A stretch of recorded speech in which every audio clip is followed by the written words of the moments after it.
이어서 이재명 대표 불법 대선 자금 의혹 수사 상황도 짚어보겠습니다. 검찰은 구속한 김용민주연구원 부원장을 이틀째 불러서 받은 돈 8억 여원에 대한 사용처 등을 집중 추궁하고 있는데요. 당시 대장동 팀이 김용 그리고 정진상 이 두 사람에게서 술집에서 접대를 한 내용 등도 확인을 한 것으로 전해지고 있습니다. 서울중앙지검에 나가 있는 우종환 기자 연결해서 자세한 내용 들어보겠습니다. 우종환 기자. 네, 서울중앙지검입니다. 예, 오늘 검찰 수사 상황 자세히 짚어보기 전에 오늘 유동규 전 본부장이 법원에 출석을 했는데 여기에서 취재진에게 얘기를 몇 마디 했었다고요? 어떤 내용들이 나왔습니까? 네, 조금 전 유동규 전 성남도시개발공사 기획본부장은 재판을 마친 뒤 취재진을 만나 그간의 심경을 털어놨습니다. 그동안 닫고 있었던 자신의 입을 열게 된 계기가 배신감 때문이라고 말했습니다. 배신감일 수도 있는데 제가 좀 착각했다 하는 생각이 많이 들었습니다. 이 사건 터지고 난 다음에 원래 이제 좀 어려울 때 진면목을 본다고 하잖아요. 다만 이재명 더불어민주당 대표 관여 여부 등에 대해서는 검찰에서 밝힐 일이라며 말을 아꼈습니다. 우 기자, 구속 상태인 김용 부원장이 어제 이어서 오늘도 검찰에 소환이 됐죠. 네, 검찰은 김용 민주연구원 부원장을 연이틀 소환해 강도 높은 조사를 진행했습니다.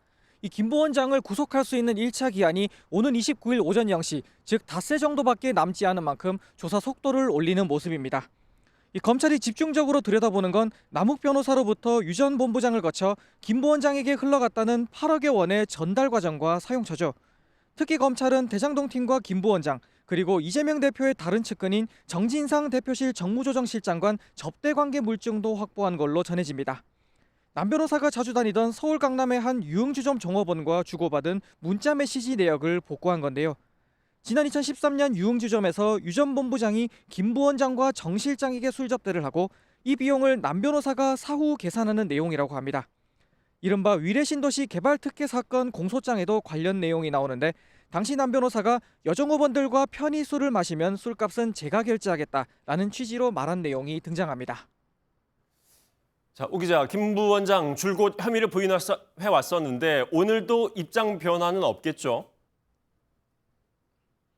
네, 김 부원장은 여전히 돈을 받은 사실 자체가 없다며 혐의를 전면 부인하는 입장을 이어가고 있습니다.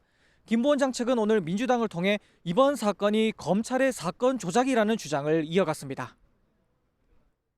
거대한 조작의 중심에 있다. 중차대한 대선에서 정치 자금을 요구할 만큼 어리석지 않으며 8억 수수는 전혀 사실이 아니다. 그들의 진술 외에 어떤 증거도 없다.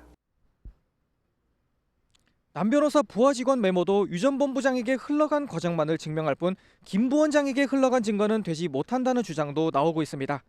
이 대부분 과정이 현금으로 전달된 걸로 나타난 만큼 김 부원장이 혐의를 부인하고 있는 상황에서 용처 확인이 쉽지 않을 거라는 관측도 나오고 있습니다. 지금까지 서울중앙지검에서 MBN 뉴스 우정환입니다. 안녕하세요. 김주하입니다. 공정하고 신속한 MBN 뉴스 유튜브를 통해서도 만나보실 수 있습니다.